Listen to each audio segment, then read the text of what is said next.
ವಿದ್ಯಾರ್ಥಿ ದೆಸೆಯಲ್ಲಿ ಸ್ವಚ್ಛತೆಗೆ ಹೆಚ್ಚಿನ ಆಸಕ್ತಿ ವಹಿಸಬೇಕು ಎಂದು ತಾಲೂಕು ಕಾರ್ಯನಿರ್ವಹಣಾಧಿಕಾರಿ ಹೊಂಗಯ್ಯ ವಿದ್ಯಾರ್ಥಿಗಳಿಗೆ ಕರೆ ನೀಡಿದರು.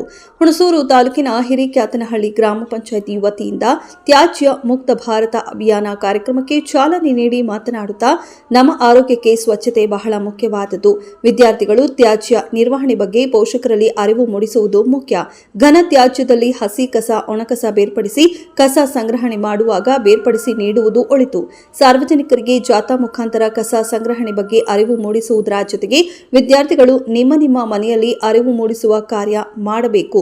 ಶಾಲೆಗಳಲ್ಲಿ ಶಿಕ್ಷಕರು ಸ್ವಚ್ಛತೆಗೆ ಹೆಚ್ಚಿನ ಆದ್ಯತೆ ನೀಡುವಂತಹ ಚಟುವಟಿಕೆಗಳನ್ನು ಮಾಡಿಸಬೇಕಾಗತ್ತೆ.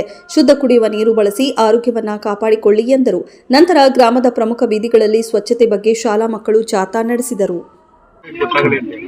ಮತ್ತೆ ಆಂತರಿಕವಾಗಿ ಮಕ್ಕಳಿಗೂ ಕೂಡ ಅವ್ರ ಮನೆಗೆ ಹೋದ ನಂತರ ಅವ್ರ ತಂದೆ ತಾಯಿಗಳಿರ್ಬೋದು, ಇದಿರ್ಬೋದು, ಕಸವನ್ನು ಮಾಮೂಲಿ ಕಸ ಗುಡಿಸ್ತಾರೆ, ಹೊರಗಿಡ್ತಾರೆ, ಅದು ಬೇರೆ. ಈಗ ಪ್ಲಾಸ್ಟಿಕ್ ಅವೆಲ್ಲ ಬಂದ್ಮೇಲೆ ನಿರ್ವಹಣೆ ಮಾಡೋದು ಬೇರೆ ಇದೆ. ಅದನ್ನ ಮಕ್ಕಳಿಗೆ ಸ್ವಲ್ಪ ಒಂದೊಂದು ಕ್ಲಾಸ್ ಎಲ್ಲಾದ್ರೂ ಹೇಳ್ಬಿಟ್ಟು ನಾಳೆ ಅಸೆಂಬ್ಲಿ ಅಕ್ಟೋಬರ್ 2 ಗಾಂಧಿ ಜಯಂತಿ ಇದೆ. ಹಂಗಾಗಿ ಸೆಪ್ಟೆಂಬರ್ 14ರಿಂದ ಅಲ್ಲಿವರೆಗೂ ಕಾರ್ಯಕ್ರಮಗಳಿಗೆ ಎಲ್ಲಾ ಕಡೆ ಮಾಡ್ತಾ ಇದ್ದಾರೆ. ಹಿಂಗೆ ಸ್ವಚ್ಛತೆಗೆ ಮೊದಲನೇ ಆದ್ಯತೆ ಕೊಡಬೇಕು. ಸ್ವಚ್ಛತೆ ನಿಮ್ಮ ಮನೆಗಳಲ್ಲೂ ಕೂಡ ಯಾವ ರೀತಿ ತ್ಯಾಜ್ಯ ನಿರ್ವಹಣೆ, ವಾಸನೆ ಬರ್ತಕ್ಕಂಥದ್ದನ್ನ ಸೆಪರೇಟು ನೀವು ಗೊಬ್ಬರ ಮಾಡ್ಕೊಳಕ್ಕೆ ಹಾಕಬೇಕು. ಗಟ್ಟಿ, ರಟ್ಟು, ಡಬ್ಬ ಈ ಥರದ ಘನತ್ಯಾಜ್ಯನ ಮಾತ್ರ ನೀವು ಸೆಪರೇಟ್ ಮಾಡಬೇಕು. ಯಾಕಂದ್ರೆ ನೀವೆರಡು ಮಿಕ್ಸ್ ಮಾಡಿಕೊಟ್ಟಾಗ ಗಾಡಿಗೆ ಪಾಪ ಅಲ್ಲಿ ಹೋದಾಗ ಅದನ್ನು ಮನುಷ್ಯರೇ ಮಾಡಬೇಕು ಕ್ಲೀನ್. ಅವರು ಮನುಷ್ಯರೇ ಇರ್ತಾರೆ. ಭಾಳ ಆರೋಗ್ಯ ದೃಷ್ಟಿಯಿಂದ ಅದು ತುಂಬ ಕೆಟ್ಟದಾಗಿ ಪರಿಣಾಮ ಬೀರ್ತದೆ. ಹಂಗಾಗಿ ನೀವು ಈ ಸ್ವಚ್ಛತೆನ ಈ ಜಾಥಾ ಮುಖಾಂತರ ಸಾರ್ವಜನಿಕರಿಗೆ ತಿಳಿಸ್ತೀರಿ. ವೈಯಕ್ತಿಕವಾಗಿ ನೀವು ಮನೆಗಳಿಗೆ ಹೋದಾಗ ಈ ವ್ಯವಸ್ಥೆನ ಮಾಡಲಿ ಅಂತೇಳಿ ಇದನ್ನು ಸರ್ಕಾರ ಮಾಡಿದೆ. ಗೊತ್ತಾಯ್ತಲ್ಲ? ಎಲ್ಲರೂ ಸ್ವಚ್ಛತೆ ಇರಬೇಕು. ಕೈ ತೊಳೆ ಅಭಿಯಾನ ಕೂಡ ಮುಂದೆ ಎಲ್ಲ ಮಾಡಿಸಿರ್ತಾರೆ.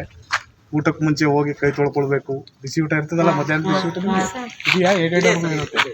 ಸೊ ಹಂಗಾಗಿ ಇದನ್ನು ನಿಮ್ಮ ಗುರುಗಳ ಹತ್ರ ಕೇಳಿಕೊಂಡು ಅವ್ರು ಏನು ಹೇಳ್ತಾರೆ ಅದನ್ನು ಪಾಲಿಸ್ಕೊಂಡು ಸ್ವಚ್ಛತೆಗೆ ನೀವು ಮೊದಲನೇ ಆದ್ಯತೆನ ಕೊಡಬೇಕು. ಸ್ವಚ್ಛತೆ ಇದ್ದರೆ ಆರೋಗ್ಯ, ಹೌದಲ್ಲ?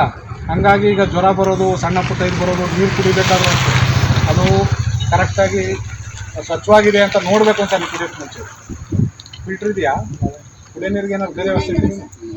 ಓಕೆ, ಶುದ್ಧ ನೀರಿನ ವ್ಯವಸ್ಥೆಗೆ ಏನು ತೊಂದರೆ ಇಲ್ಲ. ಹಂಗಾಗಿ ತಾವೆಲ್ಲ ಸ್ವಚ್ಛತೆಯನ್ನು ಕಾಪಾಡಿಕೊಂಡು ನೀವು ಸ್ವಚ್ಛವಾಗಿರಬೇಕು, ಉಳಿದವರು ಕೂಡ ಸ್ವಚ್ಛವಾಗಿರೋದಕ್ಕೆ ನೀವು ಆಗ್ಬೋದಾ? ಓಕೆ, ಜಾಥಾ ಯಶಸ್ವಿ ಆಗಲಿ. ಈಗ ಓಕೆ.